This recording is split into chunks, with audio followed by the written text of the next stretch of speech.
माझ्याबरोबर चित्रपटाचे दिग्दर्शक सुद्धा आहेत. सगळ्यात पहिला आणि महत्त्वाचा तुमच्यासाठीचा प्रश्न आहे, दीपाली ताईंचं कास्टिंग का करावं असं वाटतं? ॲक्च्युली दीपाली मॅमनी आणि मी आधी पण काम केलेलं आहे. माझी फिल्म होती मागच्या वर्षी रिलीज झाली 30 मेला मागच्या वर्षी झाली होती, म्हणजे वाघाचे पंजे.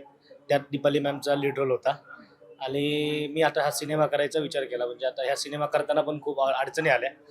म्हणजे आता प्रोड्युसर्स, आम्ही भरपूर प्रोड्युसर्सकडे फिरलो, कोणाची हिंमतच नव्हती ह्या विषयाला हात घालायची.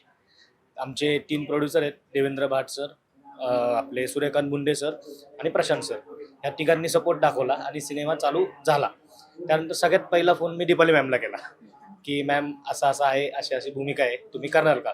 कारण की दुसऱ्या कोणात डेअरिंग नव्हती मराठी इंडस्ट्रीमध्ये तरी की हा रोल करायची. कोणाला विचारणं म्हणजे डोळ्यासमोर दुसरा चेहराच येत नव्हता की ज्यांच्यात हा रोल करायची डेअरिंग आहे. आणि ते कलाकार आहेत, कलाकारांनी कोणाला भ्यावं पण नाही, ते त्यांच्यात आहे. म्हणून मी त्यांना फोन केला सगळ्यात पहिल्यांदा.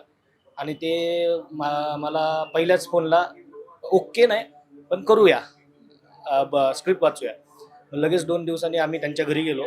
रात्री 2 ते सकाळी 4 पर्यंत स्क्रिप्ट रिडिंग झाली. त्यांना आवडली आणि त्यांनी पुढाकार घेऊन सिनेमामध्ये आल्या. नक्कीच. या सगळ्याच्या बरोबर आणखी एक महत्त्वाचा प्रश्न, जसं दीपाली ताईंना कुठेतरी राजकीय दबाव टाकला जातोय, तुमच्यावरती तसं काय बाबतीत होत आहे का?